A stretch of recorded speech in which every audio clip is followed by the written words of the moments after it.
Hello students, आइए सीखें non member function किसे कहते हैं सी प्लस प्लस में। सी प्लस प्लस में सबसे पहले प्रोग्राम लिखने के लिए iostream.h लाइब्रेरी लिखनी होगी हमें। फिर स्टूडेंट नाम की क्लास क्रिएट कर रहे हैं, जब भी क्लास क्रिएट करनी है तो क्लास की वर्ड के साथ क्रिएट करनी है और क्लास की करली ब्रैकेट स्टार्ट करके एंड भी करनी है और क्लास की ब्रैकेट को हमेशा सेमीकोलन के साथ एंड करना है, ये हमने ध्यान में रखना है हमेशा। और यहाँ पे हम 3 डाटा मेंबर्स ले रहे हैं, रोल नंबर, नेम, मार्क्स। और ये data members private data members हैं और हमने पब्लिक एसेस स्पेसिफायर लिखा है। पब्लिक एसेस स्पेसिफायर के बाद जो चीज़ें लिखी जाएंगी उसको क्लास के बाहर इस्तेमाल किया जा सकता है। और यहाँ पे हमने एंट्री नाम का मेंबर फंक्शन बनाया और क्लास एंड की हुई है हमने पहले से। और इसके बाद हमने प्रिंट नाम का फंक्शन बनाया जो कि क्लास के बाहर बना हुआ है। जो फंक्शन क्लास के बीच में बने होते हैं उन्हें मेंबर फंक्शन कहा जाता है और जो फंक्शन क्लास के बाहर बने हुए हैं उसे नॉन मेंबर फंक्शन कहा जाता है। एंट्री एक मेंबर फंक्शन है और प्रिंट एक नॉन मेंबर फंक्शन है क्योंकि ये क्लास की एंडिंग ब्रैकेट के बाहर हमने लिखा हुआ है। तो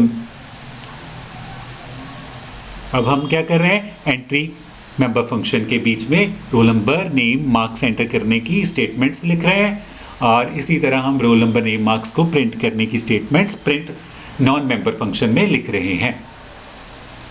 और अब हमने क्या किया, मेन फंक्शन लिया। मेन फंक्शन में हम ऑब्जेक्ट डिक्लेयर करेंगे क्योंकि जब भी हमें क्लास का डाटा यूज़ करना है जो हमने क्लास के बीच में लिखा हुआ है या क्लास के बीच में डिक्लेयर किया हुआ है उसको यूज़ करना है तो हमें ऑब्जेक्ट डिक्लेयर करना पड़ता है। तो ऑब्जेक्ट डिक्लेयर करने के लिए सबसे पहले क्लास का नाम लिखते हैं जो कि हमने स्टूडेंट लिखा हुआ है और S1 हमने ऑब्जेक्ट लिया। तो अब हम एंट्री फंक्शन को इस्तेमाल करना चाहते हैं तो हम लिखेंगे S1.entry। S1.entry लिखने से एंट्री होगी रोल नंबर, नेम, मार्क्स की। आगे हमने लिखा S1.print, तो ये स्टेटमेंट लिखना गलत है क्योंकि नॉन मेंबर फंक्शन को बिना ऑब्जेक्ट के रन किया जाता है जैसे कि नीचे हमने लिखा है। तो नीचे नॉन मेंबर फंक्शन को इस्तेमाल करने का सही तरीका है, बट ये स्टेटमेंट भी हमें एरर देगी। क्यों? क्योंकि रोल नंबर, नेम, मार्क्स ये क्लास का प्राइवेट डाटा है, तो कोई भी नॉन मेंबर फंक्शन क्लास के प्राइवेट डाटा को इस्तेमाल नहीं कर सकता, इसलिए कंपाइलर हमें एरर देगा। तो ये आज हमने सीखा नॉन मेंबर फंक्शन किसे कहते हैं और नॉन मेंबर फंक्शन क्या नहीं कर सकते।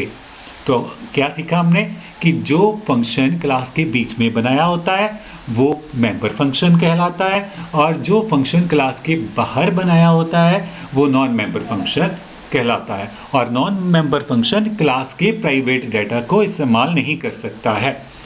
इस प्रॉब्लम को दूर करने के लिए फ्रेंड फंक्शन इस्तेमाल किया जाता है।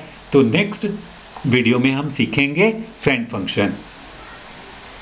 तो आज के सेशन में इतना ही, यहीं पे स्टॉप करते हुए